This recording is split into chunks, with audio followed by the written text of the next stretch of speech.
Hey everybody, how y'all doing? Are you okay? In your neck of When we dry them up, too cold. Now go too deep, you know. Yeah, you have to watch Joe, you know.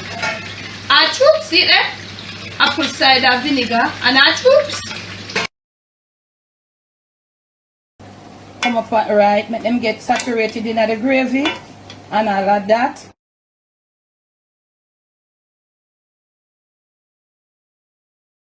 On today's episode of the Jamaican cooking journey, I'll be sharing with you how to prepare some brown stewed chicken and the cabbage in a one pot. Now, I have gone ahead and seasoned my chicken. You know how I season it for brown stew, and basically, you know that's how I mostly season. I've seasoned with just black pepper, salt, my garlic, and my scallions. I normally would use thyme and a few pimento seeds or pimento powder, but I'll add that at a later interval in this video. Seasoned almost 2-3 hours ago, smelling real nice. So for this brown stew chicken, I'll not be using any ketchup and I'll not be using any browning. However, at certain part I will just add some cabbage. So I have my pot over here all being preheated. Yeah, Dutch pot. Jessie may I use a Jessie thing this, you know. So what you can do is go and check out my brown stew, no ketchup, no browning video that I have, and I think I have more than one brown stew, but there's the authentic, quite about 2 to 3. So check them out how I seasoned them the same way. So I tried to save time on the video by not coming to season on camera, and you do not have to season how I did mine. You can season your chicken with your powder seasoning, but if you want to get it like how I'm gonna be doing it, you can just, you know, stick and stay with the video. But you don't have to season it with all the herbs. Do you? You know that is my motto. Do you? So may I use some olive oil? But you can use any oil. Olive oil is the nearest one to me right now. So I am using about that to preheat Jessie, and I'm gonna leave it there for a little time to get preheated. However, I am going to show you that I have a cabbage right here. Now, this recipe I saw my mom would do it quite a few times, but back then in the days, when we would plant our own cabbage, our cabbage never come around. I don't know if it's a special breed, a special type, but no, nowadays you get it very rare. You get it small and they are firm and they have this oblong shape. I don't know, my father used to call it a special type of cabbage, so my mother would use those, but I have to use what I have right now. So I have this cabbage, not the cutest because most of the green part gone, and my mother, she would just take off right here. She would not, I'm doing this whilst my oil is being preheated, she would not remove the core, as she would slice the cabbages. And if I am not mistaken, I think I have a video about 4 years ago on this brown stew chicken and cabbage. I'm not sure, but you can check. So she would slice. She would want to get it like this. So therefore she would not remove the core. So you try to make sure so you have a piece of the core and the cabbage. So we're gonna be needing cabbage slices thick like these. That's how she would do it. So the core has to be in, because you know the core holds the pieces of cabbage together. Once you take out here, so all layers gone. So we are waiting on our pot, because you know for this brown stew the pot is relatively hot. So this piece here we can get about, so I might think to the amount of chicken that I have, I think these 5 slices, 2, 4, 5, and I have 4 pieces of chicken. So I'll settle for using half of this cabbage. So it sounds to me like now, or smells to me like Jessie is ready for the chicken. So let me come right here. So this is my chicken, skin on, because I want the skin to give me that nice, you know, starting that nice brown base thing. So you know with the brown stew remove all our herbs. So right in there, right, reasonably hot, not too hot, you know, to send up the whole heap of fumes and make the kitchen curtain and all of your nice drape them and all them something there, you know. So we good like that. That sizzle there is quite fine. Whoops. So I have 2 thighs and 2 drumsticks, or 2 legs, as we would say in Jamaica. Yeah. So I'm going to be putting them in there. So this what is going to happen now. That's how we are starting off. And we are going to be browning them, as you know, from side to side. Okay? From side to side until it's properly brown. You know that. These 5 slices of cabbage, I'm going to put them in a little salt water to cleanse them and to let them properly drain. So I'll be frying from side to side on the chicken. When I'm ready to turn, I might just come back to show you. I remember I told you that I have time. And what did I say? I've done some pimento. But I might crush a few pimento berries. And that's basically how we're going to do it. Herbsy and nice, yet flavorful. With scallions and thymes and lots of garlic. And a little piece of ginger. I'll catch you in the next clip. So now these are my all browned off chicken. Yeah. You see what they look like? From side to side. And the bottom of the pot must just have in these. Let me remove some of the oil, because after this part of it, you might want to remove some of your oil depending on how much. But you have to use a reasonable amount of oil, because you don't want the chicken getting stick while being browned off. So for me, maybe not for you, maybe you might want to move everything, okay? Because you know you're going to get extra grease coming out of the chicken whilst it's browning. Now this is how the bottom of your pot must look. You don't want it all burning up, and even though it burn up, some of the meat still not color from side to side. Okay, so you want to have it like this with your little flavors down in there. You also want to have at this point your kettle, whether electric, stove top, whichever you prefer, a pot with some water, hot water, you want to have that going.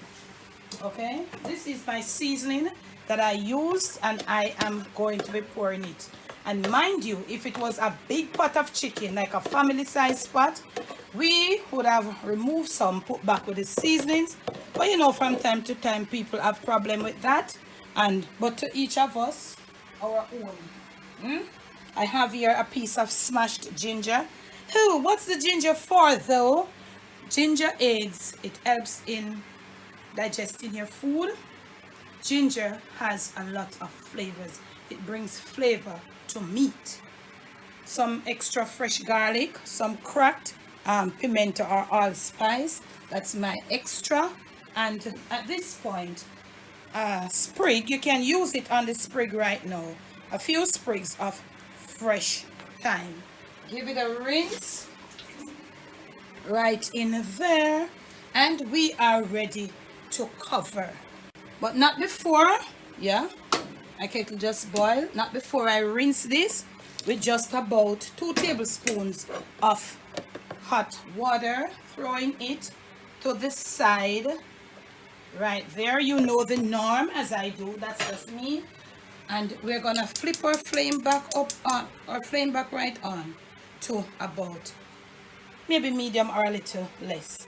This is it. We're gonna cover. We're gonna leave it for about maybe 5 to 7 minutes and return. So it's cooking away.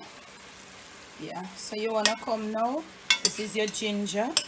All these nice extra herbs, you wanna get them down. You see that gravy? It is building. So you wanna start putting it all over. You want also to turn your chicken pieces. You see, you turn them and they are still brown, even getting browner in that little thing there. All right, let's turn. You see that?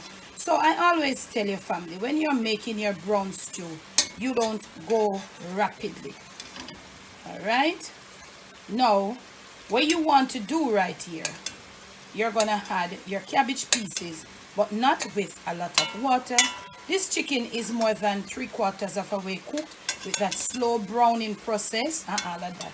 We want to taste here because these are just our natural flavors with the heat taking them through, and how brown and pretty, shoot them up, Dad, your chicken is. You want to taste right here for your salt perfection, your flavor that you want with your additional seasonings or seasoning of choice. Yes, and I may want a little extra salt, but I am not going to put it as yet. So what I want to do, I have here, I just use the this thing here, whatever it named, this, to dry the excess moisture from the cabbage. And mind you, I think my cabbage slices may be a little thick, so may have to go deal with the thing a little different. So look at this. You want to put them just like that. Get your flame down to the lowest. Add, because you know the cabbage them, you look at extra salt and all of that. Just do it, not too much. Yeah. A little extra black pepper. Yeah. Just a little bit on the cabbage. You know, because you see them white, so you just give them a little color, all of that. Yeah. Okay. Also, I did not have any Scotch bonnet pepper, which should be in it, but I'm going to be adding about 1/4 teaspoon of red pepper flakes, and that's it. You're going to be covering on the lowest flame for about 15 minutes. After 15 minutes, it's going to add additional juices because I'm covering there now, and it's going to build some steam on the inside. With that heat, the cabbage slices we're going to be cooked through, but we want to come to get a little of the extra juice to pull up and to pour over our cabbage slices. I'll catch you in the next clip. So now we are back, and you see what is happening here. This is the gravy. This is what the steam build up, so you want to get some of this and you want to start basting up your cabbage with it. Just like that. You might want to flip over your chicken again too, not a problem. Yes, just do you get that brown gravy.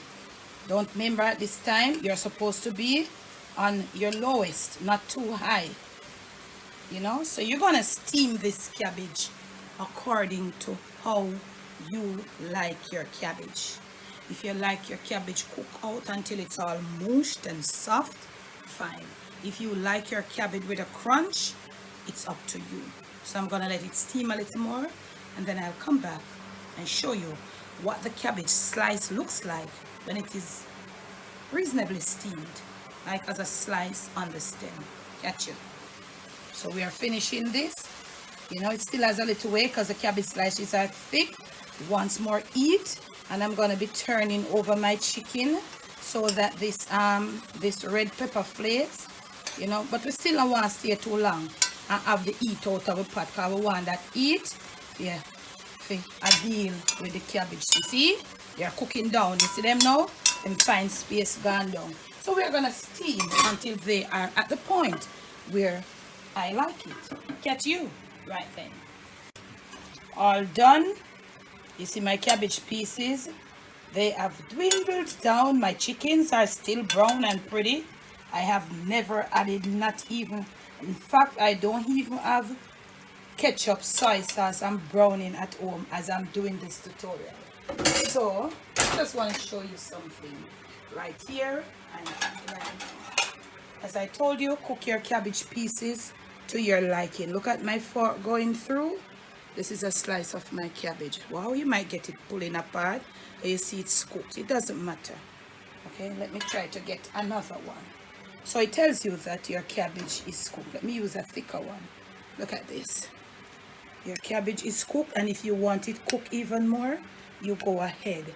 This is the core, how soft it is. And I've often said that the core or the middle there of the cabbage, it's nice. It can be eaten, yet you see a lot of people cut it out and throw it out. It has a little sweetness to it, okay? So, I'm gonna go now, plate up some for you and return. From my kitchen to yours, from my Jamaican kitchen to your family table, to your plate, and most of all to your stomach. It's brown stew cabbage, brown stew chicken and cabbage, 1 pot. Now you can put a twist to this.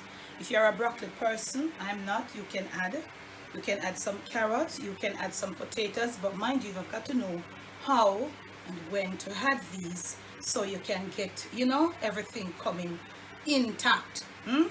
You can also, if you're a gravy person, I actually am not a gravy person, make a whole lot of gravy, but remember that your cabbage is gonna get soggy in there. Remember to be you, do you. Most of all, love you. Some brown stew cabbage, brown stew chicken, and cabbage, 1 pot meal. Thanks for the love, thanks for the support. Continue to make sure that you're subscribed, and when you do subscribe, hit the bell, press the notification thing, and then you press the option that says all. You'll be notified when I go live or when I post other videos. Remember to be you, once more, do you. I can't emphasize that enough. And most of all, show yourself some love and try this dish.